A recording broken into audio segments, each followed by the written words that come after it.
Welcome to The Lead Sheet, inspiring conversations with extraordinary people. Here's your host, Drew Davison, with this week's guest, Richard Liu. Good morning, Shelby County School students and beyond. We're here today with a very special guest, a friend and colleague, the great Richard Liu, professor at the University of Memphis. Good morning. Thank you for joining us. Thank you. Thank you for inviting me. It's a pleasure to be here with all of you. Outstanding. So Richard, we've talked before we were starting to tape today that today has a special significance for a lot of people while we're in the middle of this COVID-19 crisis, and we know that a lot of our students are really suffering through that. We also are celebrating today the remembrance of all of our fallen soldiers around the country for Memorial Day. So just give us a couple of your reflections on today before we get started on this interview. You know, Memorial Day was always a special day for our family because my father, Ming, was served during World War II. He was in the Marine Corps, and I was actually wounded at the Battle of Guadalcanal. And so we would always pay our respect to those that had sacrificed. And I remember profoundly when we went to Washington, D.C., and my father, who was always, you know, larger than life to me, we went to see the Iwo Jima monument, and he wept like a child, thinking about all of his friends that he lost during that war. And so Memorial Day has a very special place in our family in remembering all of those brave men and women that have sacrificed their lives. I know that Ty is also going to queue up a very special video of some artwork that you at Crosstown Arts about the power of stories. And I'm really interested in all of our students thinking about their own stories. Can you tell us a little bit about how our stories help us identify each other as human? What are your thoughts on that? Well, the idea of storytelling comes from really the earliest moments of human history, where we use stories to be able to articulate our dreams and our desires, how we wished for each other to behave.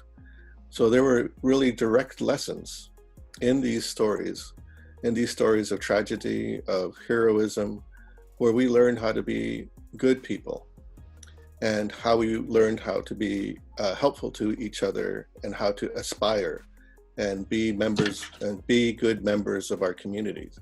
And so these stories they're not contemporary stories. They're stories that have stretched the entire length of our human history. And as you pointed out, Drew, right now we are every day forming stories about our experience during this pandemic, how we came together as a country, and in some parts how we disintegrated as a country as well.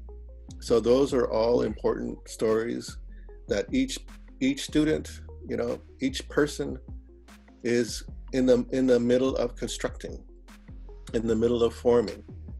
And what we learn from it is what's going to be the most important part. And stories have been around, as you know, as I mentioned, since time immemorial, because that's the way we were able to articulate our humanity. It was through storytelling, through dance, through music, and through art. Those were the instruments of how we would play the musical fabric of our lives, of our communities' lives, and as I mentioned before, as how we hoped our future was to be, based on the history that was embedded in these stories. So to articulate our own humanity, I'd like to ask a follow-up question, specifically on behalf of all the young people listening now. In just a moment, around the 6-minute mark on that film, you start talking specifically about the story of your grandfather. And it had the story about who you are as told through your parents' perspective, your grandfather's perspective, their best hope for you. And so I would like to ask you a little bit about who your grandfather was and how that impacts your own story. And I'd like you to kind of answer two questions at once. If you could answer that beautiful question about your family, and also through the lens of young people who are self-discovering what their own stories are, who may not even have stopped to ask, who really are my grandparents, my great-grandparents?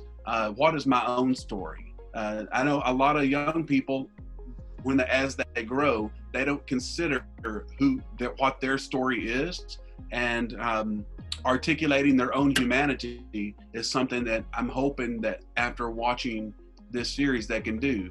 So as they're learning how to articulate their own stories and their own humanity, can you tell us a little bit about your grandfather? And they will see a much more in-depth story in the film, but I'd like to hear you with that.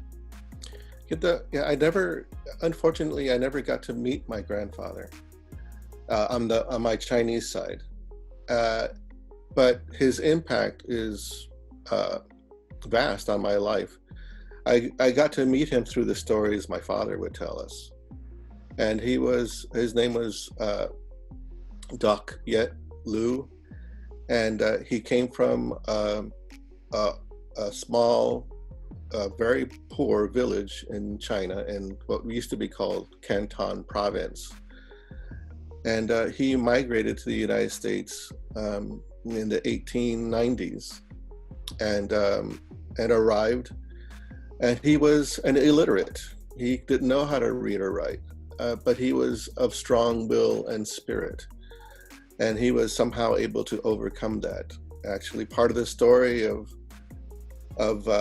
him coming over that my father would tell us over and over was how when he left his village, he looked for what he thought to be an educated person or an educated man to write a letter back to his mother, letting her know that he was leaving for what Chinese back in that time called the United States Gold Mountain, and that he was leaving China for Gold Mountain, and that he may never see her again.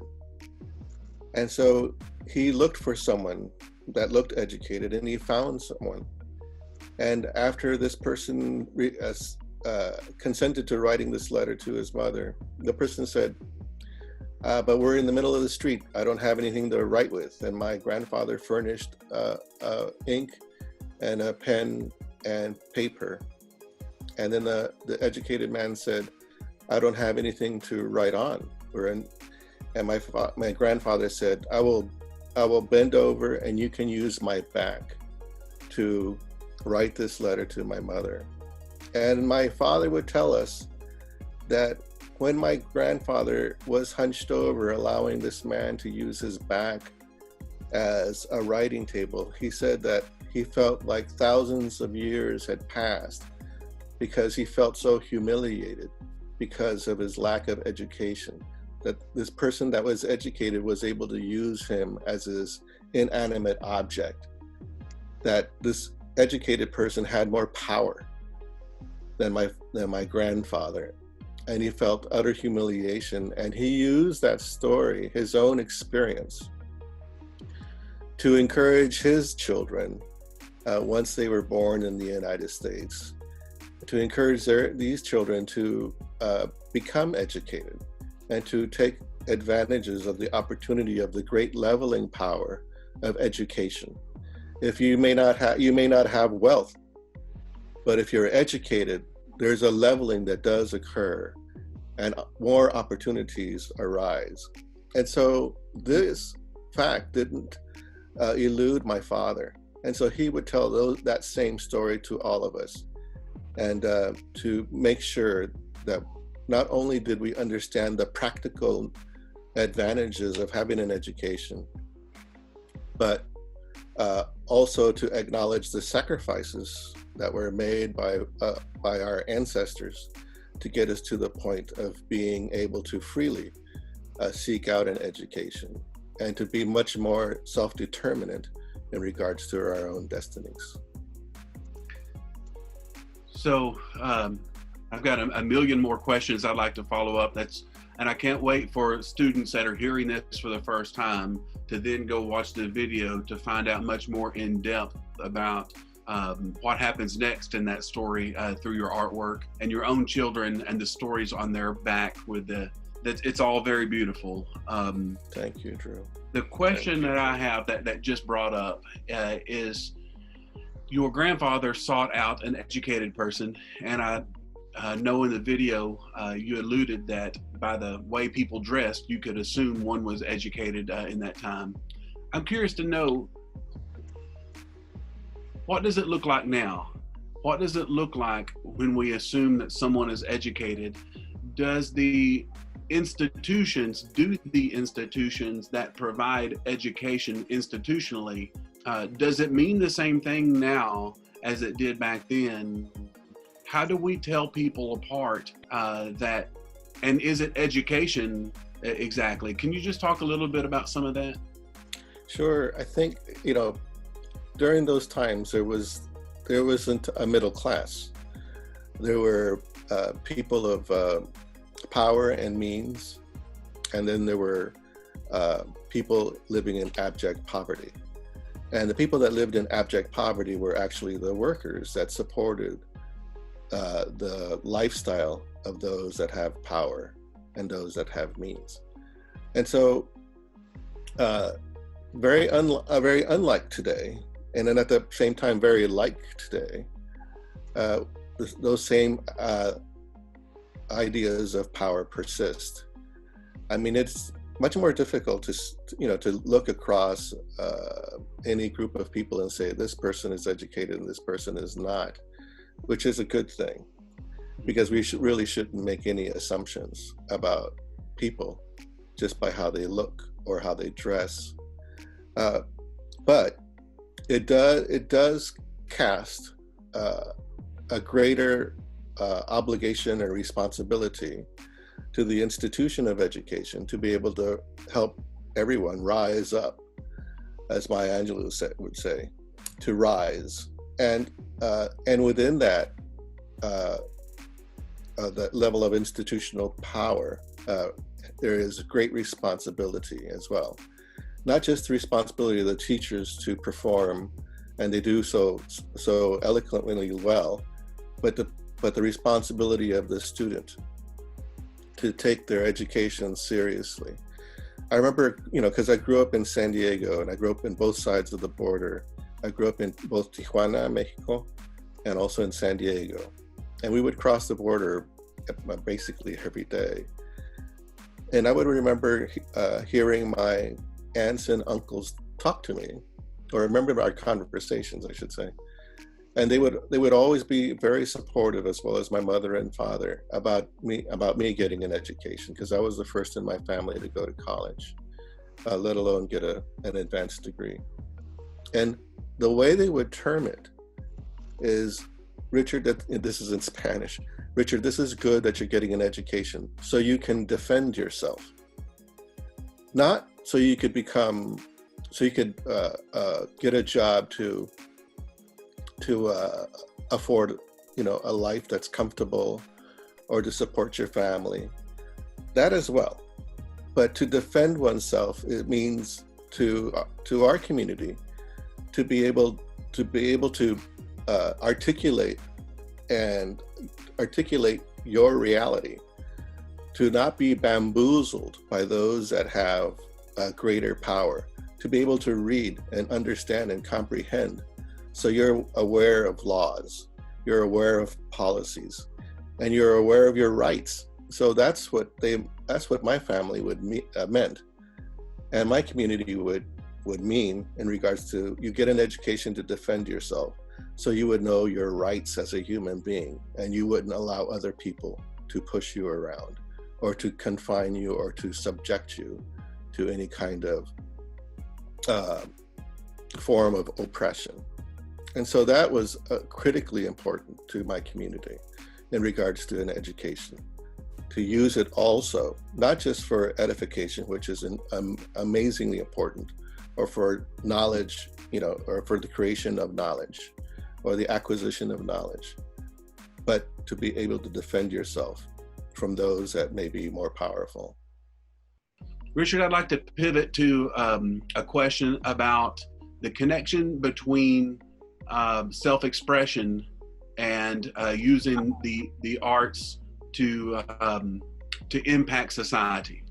Okay, so some people think of the arts as a means of self-expression, a private statement about who we are.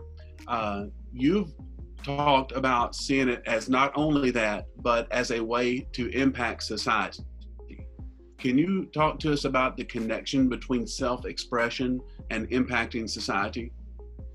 Yeah, self-expression solely, right, making art for art's sake is actually a modern phenomena.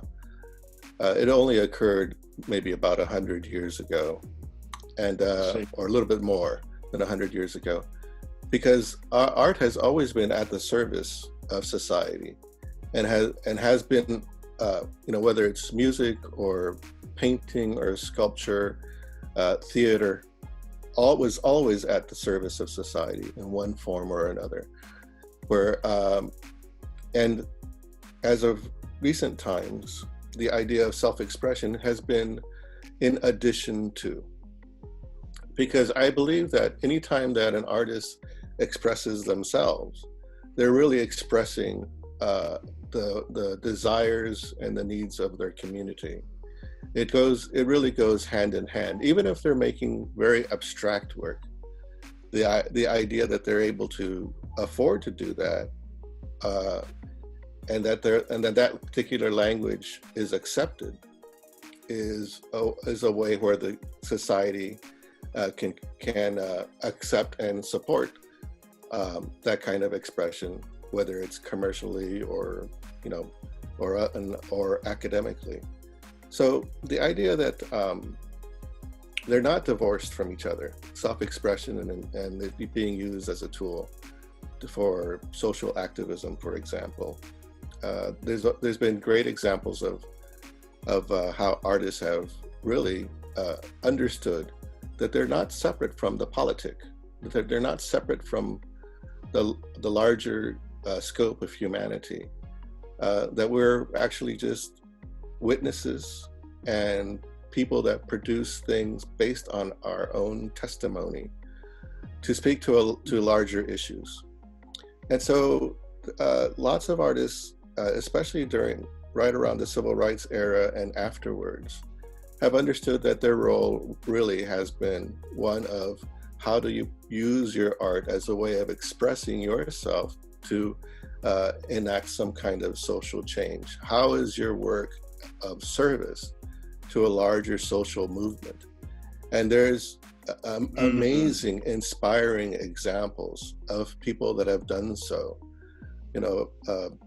Some of the names that come to mind are like someone like Margot Machida, who's like the grandmother of contemporary Asian American art history. She was a painter and then became an art historian because she understood that writing things is important in the Western world in order to make scholarly space. So this kind of work can become valued, because it was already relevant. Or someone like Amalia Mesa Baines, who in 1991 won the MacArthur Award, the Genius Grant, and her work with altars. And so there's been all sorts of pioneers. Yolanda Lopez, with her amazing poster of who's the illegal alien pilgrim poster. And so there's been there are lots and lots of examples of artists that look at their time and try to create some kind of creative utterance that helps define that time and helps people understand in a more nuanced way that things aren't as simple as being just in black and white. Another example would be David Avalos with his donkey cart sculpture that was actually seized by the federal government. And he argued in court that it was a First Amendment right. And so those sorts of things, right? The push and the pull between the conventional and the artistic, and using the artistic to interrogate, right? To ask questions, ask hard questions about the normalcy of our society, and sometimes about the cruelty of our society. And at the same time, the benevolence that exists in our society is incredibly important in order for us to move forward to a more progressive and humane society. So we're beginning to see our hourglass drift down, and it makes me sad because I have so many more questions. But something you just said about that I hope that our audience of young people really heard and listened. So I want to bring out again was a rhetorical question about how does their work, how does their art, how does their self-expression, how does it provide service to a cause, something that they believe in? Who should young people look to for help and guidance as they make decisions about how they are going to impact their communities? Is there a template that they should follow, or should they look to their own peers, their own age, to make this statement? I think they should look at everybody and not close the door to anyone, but at the same time look towards people that you believe are doing the actual work and not just saying it, and look towards your teachers and your parents and your grandparents, people that have consistently done the right thing, that have consistently been there for you, and also to heed their advice. The other thing is that if you are truly passionate about a particular issue, you have to become basically an expert in it. You have to read the history of it, especially in social issues in the United States.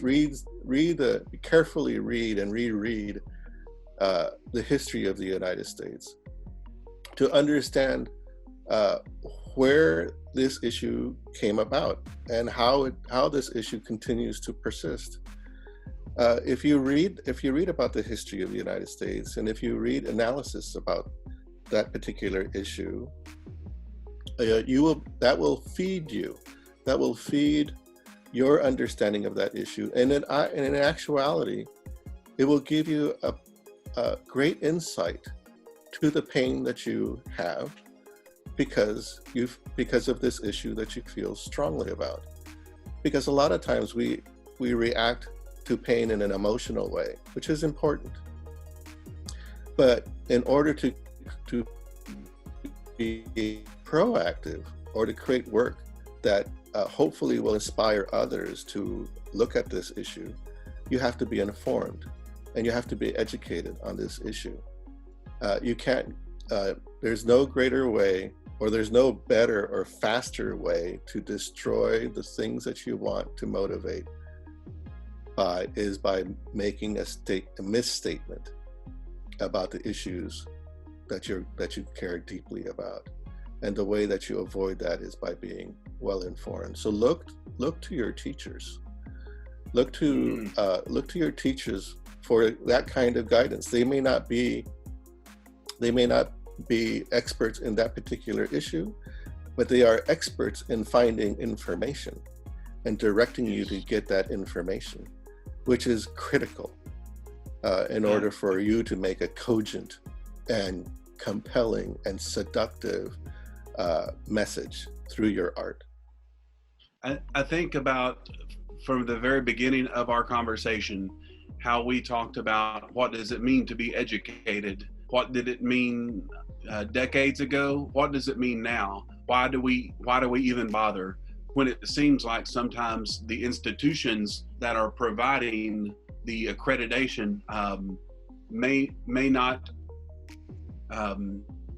be aligning with the individuals all the time that are seeking to learn. And so we've, in the course of this interview, we've unpacked many reasons why one would become educated, and not the least of which is what you just articulated, is that if you care about anything, if you care about making something better, you've got to be well informed enough to make the salient points that resonate. And that's a great point that I appreciate you bringing out. We've kind of come to the end of our time, and I can't tell you how much we appreciate you being here and speaking with all of our students, speaking with all of our teachers. Richard, you, in our pre-conference that we had in preparation for this, there was a story that you were telling us about your own education and a time in graduate studies where there was a mentor in your life that would invest time into you and would walk with you in gardens and talk and contemplate and unpack difficult concepts and prepare you to lead, which you are leading in a mighty fashion. And what I appreciate is that you're willing to let us walk with you in your garden today. That means a lot to us. It means a lot to me. I treasure your friendship and treasure your work in this city. And we thank you so much for being a part of this project for Shelby County Schools. Thank you, Drew and Tom, Rachel, and Ty. We're all in this together. And so thank you for those lovely words. That I feel very touched. And anytime, I'm here. And we are as well with you. Ty, take it away. Thank y'all so much.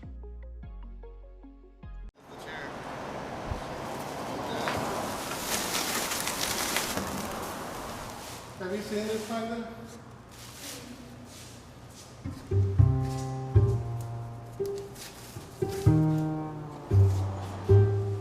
The title of the piece, Stories on My Back. The impetus is from a couple of things. One, a story that my father used to tell me all the time. My grandfather was an illiterate, and he left China in 1895 to the United States.